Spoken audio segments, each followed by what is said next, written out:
Si on laisse la parole aux femmes et si on arrête de nous faire croire que c'est pas un sujet autorisé, on en parlera.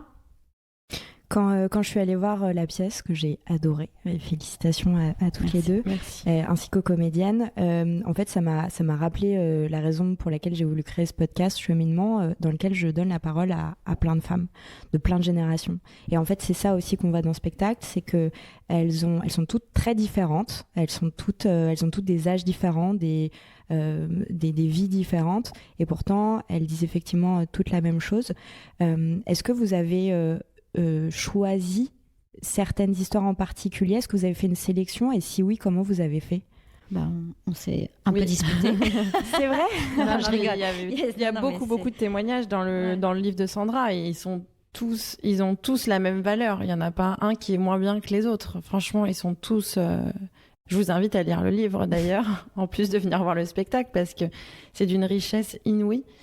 Et après, il a fallu faire un choix pour que la dramaturgie au théâtre se tienne, parce que c'est pas du tout la même chose de lire un livre et d'aller voir un spectacle.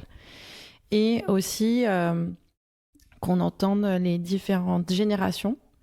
Et voilà, on peut pas s'étaler surtout sur un sujet en fait au théâtre qui est aussi difficile de prime abord. Enfin,